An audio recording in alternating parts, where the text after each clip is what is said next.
Well, it has been a moment since we shared A Course in Miracles, but today we are sharing it. Foundation for Inner Peace. This is my favorite book in case you're new here. I always hear the biochemistry in it. The book is about forgiveness if you've never heard of it before. And this passage is called The Hero of the Dream. And it is basically, the book always talks about on ambulance just passed by. It's always somebody's worst day. It's always somebody's best day. I think that's what's interesting about the earth. Anyway, it talks about how we make ourselves special and we forget that every single person is meant to be a reflection of ourselves. And that's why I like this book. I think it's low-key written on dementia. It says the body, so we focus on the body instead of our spirits. The body is the central figure in the dreaming of the world. There is no dream without it, nor does it exist without the dream in which it acts as if it were a person to be seen and be believed. It takes the central place in every dream, which tells the story of how it was made by other bodies, born into the world outside the body, lives a little while and dies, to be united in the dust with other bodies, dying like itself. In the brief time allotted it to live, it seeks for other bodies as its friends and enemies. Its safety is its main concern. Its comfort is a guiding rule. It tries to look for pleasure and avoid the things that would be hurtful. Above all, it tries to teach itself its pains and joys are different and can be told apart. I love that line in particular. It tries to tell itself its pains and joys are different and can be told apart. There's this story that Alan Watts tells a lot, and I love it. I think about it all the time. It's called The Old Chinese Farmer. And if you've never heard it, like particularly told by Alan Watts, you should definitely go listen to it. It's on YouTube. He tells a story, and he says there was a Chinese farmer, and one day the farmer's horse, it runs away, and all the neighbors, they come to the farmer and they're like, oh no, what a shame that your horse went away, that's so unfortunate. And the farmer is like, maybe. And then the next day the horse comes back and he brings 7 other wild horses with him. So the neighbors come around and they're like, oh my goodness, that you're so lucky, how wonderful, how blessed. And the farmer's like, maybe.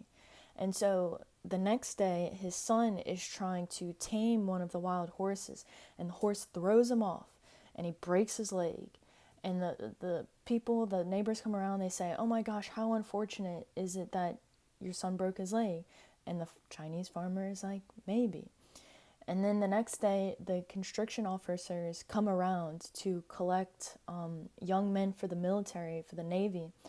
And they can't collect his son because his son just broke his leg yesterday. So the neighbors come around, they're like, oh my gosh, that's so great that your son doesn't have to go into the Navy, the Army. And the Chinese farmer is like, maybe. So the whole point is that he always says that, like, our pain is neither good or bad. There's always a purpose for it. And just like in this line, and we never know what will come about it. So just like in this line, above all, it tries to teach itself its pains and joys are different and can be told apart. And just like the Chinese farmer is like, maybe all of it's good, maybe all of it is exactly timed the way it's supposed to be. We just don't have the foresight to see why things happen. The dreaming of the world takes many forms because the body seeks in many ways to prove it is autonomous and real. It puts things on itself that it has bought with little metal disc or paper strips the world proclaims as valuable and real. It works to get them. Doing senseless things and tossing them away for senseless things it does not need and does not even want. It hires other bodies that they may protect it and collect more senseless things that it can call its own. It looks about for special bodies that can share its dream. Sometimes it dreams it is a conqueror of bodies, weaker than itself, but in some phases of the dream, it is a slave of bodies that would hurt and torture it. The body's serial adventures, from the time of birth to dying, is the theme of every dream the world has ever had. The hero of this dream will never change, nor will its purpose. Though the dream itself takes many forms and seems to show a great variety of places and events where its hero finds itself, the dream has but one purpose, taught in many ways. This single lesson does it try to teach again and still again, and yet once more, that it is cause and not effect, and you are its effect and cannot be its cause. Thus you are not the dreamer, but the dream. And so you wander idly in and out of places and events that it contrives. That this is all the body does is true, for it is but a figure in the dream. But who reacts to figures in a dream unless he sees them as they were real? The instant that he sees them as they are, they have no more effects on him, because he understands he gave their effects by causing them and making them seem real. How willing are you to escape the effects of all the dreams the world has ever had? And so it's talking about how we, like, it reminds me of just like being in certain relationships, like with a job, with friends, with family, with partners. It says we are in this illusion that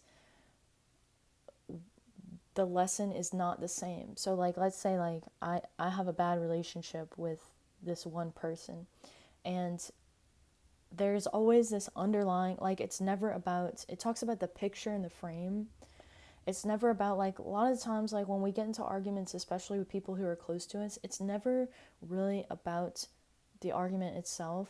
It is about that person is our teacher and is trying to teach us something that we have had the opportunity to learn in every single situation that we're in, but we are so narrow focused. And what I say is, the book is written about dementia, is we forget that there is really an underlying lesson. It's never really about the direct argument per se.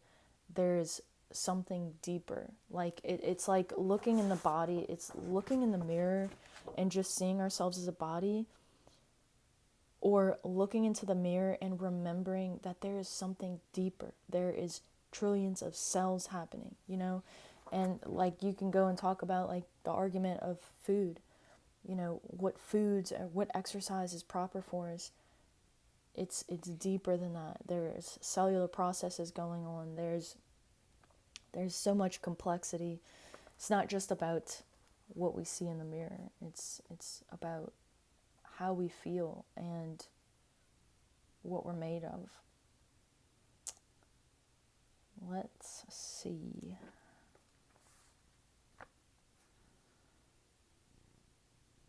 The world but demonstrates an ancient truth. You will believe that others do to you exactly what you think you did to them.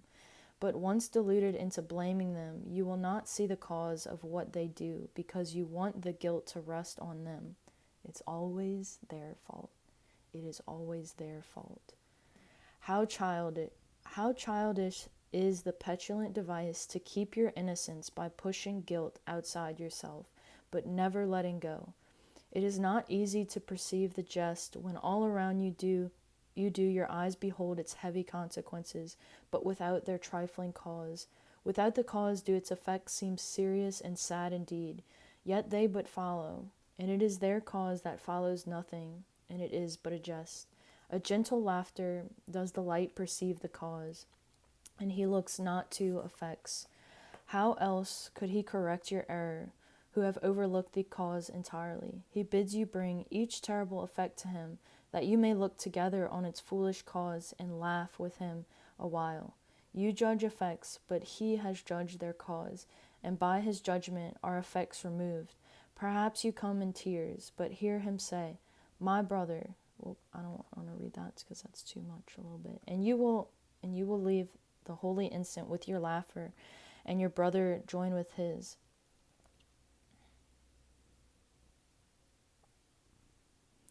This single lesson will set you free. Let's see.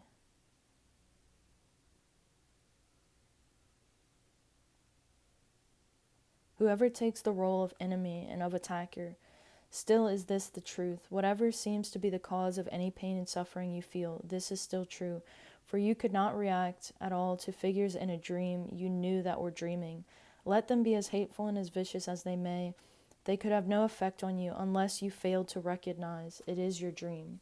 So I just love this book because it always says like we can't escape conflict in these situations that we're in unless we remember that we have 50% of the role that we play in that. And it's so easy to, like, I have a twin. I'm like 29 years deep. being a twin is like it's the deepest, I think one of the most deepest forms of intimacy that you can have with another individual. And like, because you share the womb, you share your whole life. Me and my sister, we've shared jobs, we've shared friends, and it's so beautiful to be able to look back and be like, it's so beautiful to have a shared experience with other people, and that's what intimacy is to like allow people to be a part of your world, to allow people to see you. I've talked about the mask before. When we wear a mask and try to appeal and try to control the way that other people see us, which a lot of people do in relationships. That's what I like about this book, is it says we try to conquer other bodies. We try to force acceptance from other people. And it's like no one is going to fully love you for you are, because it's already enough as a human just to like fully love and accept ourselves and remember that like we are always loved and valued. Otherwise, like, we wouldn't even come about being here if we were not loved and valuable.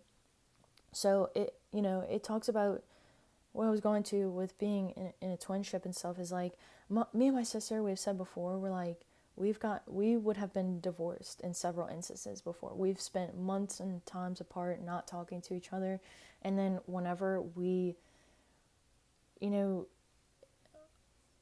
it's like you have to be able to take responsibility. How are you ever going to say sorry and compromise and forgive other people and become closer with them if you never acknowledge like your own part of the relationship? I have been so angry with my sister, and there have been times where I've been like, you are the one who is messing up here, like, obviously.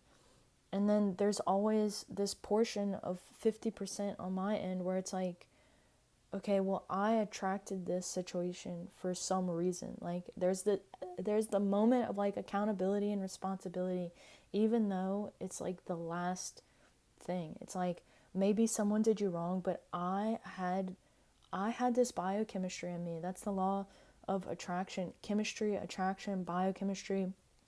We come into the vicinity. We are basically walking magnets. If you look at sodium, potassium, calcium, magnesium, all of the point of eating and working out and being in the sun and laughing with other people is that there's this chemistry that's going on beyond the surface that we can see. And so we attract people into our lives to be our teacher. And whenever we perceive that they're doing wrong, the book always says, it says, we are forcing our guilt on someone else in order to make it seem like we are innocent. And it's never the case. It is never the case. And, it definitely is hard. I think the most powerful question we could always ask is when we're in conflict is, what is my part in this, Or like, even when I'm trying to understand the biochemistry and like what may cause a certain symptom or a certain set of disease, it's never one thing that causes certain disease because the biochemistry is so complex. So what may be the contributing factors to this disease or this conflict that I'm in with somebody else? I think it's so powerful. But anyway, so that was the hero of the dream. Really great passage. And I like to share this book a lot because I feel like it humbles me. And again, I think that it's built around dementia, because we are remembering when we come into conflict with things, we are remembering that we are involved. Like, it's not someone else's fault. The world is not out to get us, and we are, responsible for the situations that we're in, even if we don't want to admit that. So remembering that and taking our power back is so important. Building up your body, going to the gym, working out, eating good food to strengthen up our body, that's on us. Nobody else is going to do the push-ups for us or eat the food that we can eat, go out into the sun. No one else can do that for us but us. How differently will you perceive the world when this is recognized? When you forgive the world your guilt, you will be free of it. Its innocence does not demand your guilt, nor does your guiltlessness rest on its sins. This is the obvious, a secret kept from no one but yourself, and it is this that you maintained, you separate, and it is this that has maintained you separate from the world, and keep your brother separate from you. Now need you but to learn that both of you are innocent or guilty. The one thing that is impossible is that you be unlike each other, that they both be true. This is the only secret yet to learn, and it will be no secret. You are healed. So it says, like, when you perceive someone as guilty and doing you wrong, you are actually just putting shackles and imprisoning yourself with them. So I think it's so beautiful because as long as we are constantly blaming someone else, there's no stimulus to change the way that we show up. And the only constant in the world is that everything is always changing. So if we're constantly blaming someone else, they say that even like you see it all the time, like in divorce and intimate relationships, people get divorced, they get into a new relationship, same patterns, same things pop up. It might not be right away, but there is a lesson that we are trying to be shown, that we keep denying, keep pushing away, and it will find its way to the surface. It's, if not in that partnership, it'll show up in a friendship, it'll show up in a job, it'll show up, wherever it needs to show up, because it's about attraction. If we never change and learn, our chemistry can never shift. It's always in a place of blame, in a place of putting guilt on others and trying to be innocent, trying to control the situation. Well, I just think it's beautiful, really and truthfully. And it's something that I am constantly working on too. It's like we never escape it being on earth. It's like there's never, you think, I was talking to one of my friends yesterday, he was like, things have been so easy in life, I'm kind of a little bit skeptical, I was like, maybe you should be. They always say it's the calm before the storm. And like I said, when that ambulance passed by, it's always somebody's best day. It's always somebody's worst day. And, so anyway, I hope this video is helpful for you in some way. That's A Course in Miracles. Check it out. But as always, I wish you the best of luck.